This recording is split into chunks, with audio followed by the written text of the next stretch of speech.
नमस्कार। आज हम बात करने वाले हैं सुप्रीम कोर्ट के दो ऐसे फैसलों की जो देखने में तो बिल्कुल अलग अलग दुनिया के लगते हैं, लेकिन इनके केंद्र में एक ही सवाल है, न्याय और शक्ति का सवाल।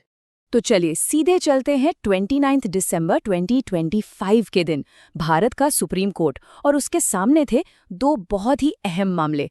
अब पहली नज़र में ये दोनों केस बिल्कुल अलग थलग लगते हैं, लेकिन असल में दोनों ही कुछ बहुत गहरे सवाल उठा रहे थे।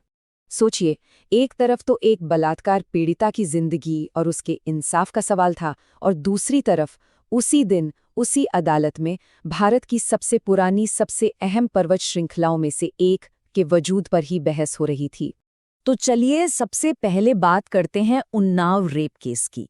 ये एक ऐसा मामला है जो कह सकते हैं कि एक प्रतीक बन गया है। इस बात का प्रतीक कि कैसे एक आम इंसान को सत्ता और ताकत के खिलाफ न्याय के लिए लड़ना पड़ता है। इस केस की कहानी वाकई दिल दहला देने वाली है। जून 2017 में एक नाबालिग का रेप होता है, फिर पीड़िता के पिता की कस्टडी में मौत हो जाती है। एक जानलेवा एक्सीडेंट में उसके परिवार के लोग मारे जाते हैं। मतलब हर कदम पर एक जंग, और इन सब के बाद दिसंबर 2019 में जाके दोषी को सजा होती है। लेकिन फिर कहानी में एक और मोड़ आता है, दिसंबर 2025 में, जब दिल्ली हाईकोर्ट का एक ऐसा फैसला आया जिसने सबको चौंका दिया। तो सवाल उठता है कि दिल्ली हाईकोर्ट ने सजा को सस्पेंड किया क्यों? आखिर क्या वजह थी? वजह थी कानून की एक बहुत ही बारीक, एक टेक्निकल व्याख्या। सारा खेल पब्लिक सर्वेंट इस शब्द पर था। हाईकोर्ट का तर्क ये था कि पॉक्सो एक्ट जिस आईपीसी की परिभाषा का हवाला देता है, उसमें एक विधायक या एमएलए साफ तौर पर पब्लिक सर्वेंट की कैटेगरी में आता है या नहीं, ये थोड़ा अस्पष्ट है। और बस इसी एक तकनीकी नुक्ते ने सजा पाए मुजरिम के लिए बाहर आने का रास्ता खोल दिया। अब जरा इन कानूनी दांव-पेचों से बाहर निकलकर उस इंसान के बारे में सोचिए जिसके साथ ये सब हुआ। जब पीड़िता को सिंगर की जमानत की खबर मिली, तो उसकी पहली प्रतिक्रिया ये थी। ये शब्द सिर्फ डर नहीं, बल्कि उस पूरी लड़ाई का दर्द बयां करते हैं। ये बताते हैं कि इस फैसले का जमीन पर क्या असर पड़ रहा था। तो एक तरफ तो ये व्यक्तिगत न्याय की लड़ाई चल रही थी, और दूसरी तरफ, जैसा मैंने बताया, उसी दिन उसी सुप्रीम कोर्ट में एक और बड़ी लड़ाई लड़ी जा रही थी। ये लड़ाई किसी एक इंसान की नहीं, बल्कि एक पूरे के पूरे इकोसिस्टम को बचाने की थी। जी हाँ, हम बात कर रहे हैं अरावली के पहाड़ों की। देखिए, अरावली को सिर्फ पत्थर के पहाड़ समझ लेना बहुत बड़ी भूल होगी। ये तो उत्तर पश्चिम भारत की लाइफलाइन है। सोचिए, एक ऐसी कुदरती दीवार जो थार के रेगिस्तान को हमारे हरे भरे मैदानों तक आने से रोकती है। अरबों साल पुरानी ये श्रृंखला एक बहुत ही नाजुक और बेहद जरूरी इकोसिस्टम है। तो फिर मुश्किल क्या थी? मुश्किल शुरू हुई एक नई परिभाषा से। एक कमेटी ने सिफारिश की कि अरावली पहाड़ी सिर्फ उसी को माना जाएगा जिसकी ऊंचाई 100 मीटर या उससे ज्यादा हो। अब सुनने में एक छोटा सा टेक्निकल बदलाव लगता है ना? लेकिन इसका मतलब ये था कि इस परिभाषा के लागू होते ही हजारों हेक्टेयर जमीन खनन और दूसरे कंस्ट्रक्शन के लिए खुल जाती। एक बहुत बड़ा खतरा।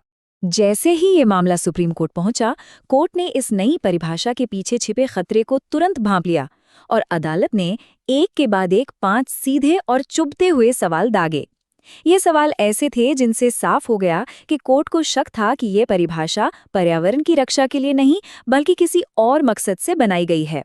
और यहीं पर कहानी में आता है सबसे अहम मोड़, जब देश की सबसे बड़ी अदालत यानी सुप्रीम कोर्ट इन दोनों मामलों में दखल देती है और जो कुछ हो रहा था उस पर एक तरह से ब्रेक लगा देती है। पहले उन्नाव केस को देखिए, क्या गजब का उलटफेर हुआ। एक तरफ दिल्ली हाई कोर्ट ने उम्र कैद की सजा को सस्पेंड कर दिया था, जमानत दे दी थी, और दूसरी तरफ सुप्रीम कोर्ट ने आते ही उस आदेश पर फौरन रोक लगा दी। मतलब रिहाई पर पूरी तरह से रोक। एक ही दिन में, एक झटके में पूरा फैसला पलट गया। और बिल्कुल ऐसी ही तेजी और स्पष्टता अरावली के मामले में भी दिखाई दी।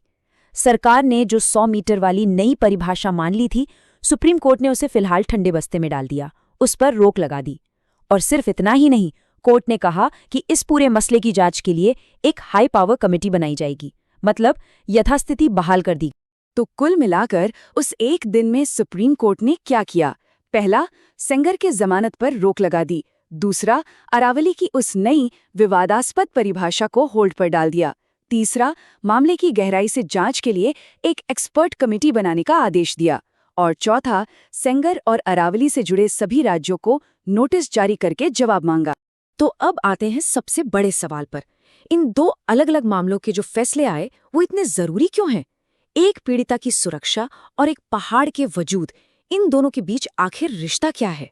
असल में ये सिर्फ दो केस नहीं है, ये एक बड़ी तस्वीर की ओर इशारा करते हैं। और वो रिश्ता है कमजोर की रक्षा का। इन दोनों ही फैसलों से ये बात सामने आती है कि हमारी न्यायपालिका, हमारा जुडिशरी सिस्टम कमजोरों के लिए एक आखिरी सुरक्षा कवच की तरह काम करता है। चाहे वो एक ताकतवर इंसान के खिलाफ एक अकेली लड़की हो या फिर ताकतवर कमर्शियल हितों के खिलाफ एक पूरा का पूरा इकोसिस्टम। तो इससे हमें क्या सीखने को मिलता है? पहली बात कि सुप्रीम कोर्ट कानून की तकनीकी व्याख्याओं पर रोक लगा सकता है अगर उसे लगे कि उससे न्याय का गला घोंटा जा रहा है। दूसरी बात कि जुडिशियल रिव्यू यानी न्यायिक समीक्षा एक बहुत ताकतवर हथियार है जो इंसानी हकों और पर्यावरण दोनों को बचा सकता है। और सबसे बड़ी बात, ये फैसले दिखाते हैं कि कभी-कभी अदालत कानून के लिखे हुए शब्दों से ज्यादा उसकी भावना यानी इंसाफ को तवज्जो दे सकती है।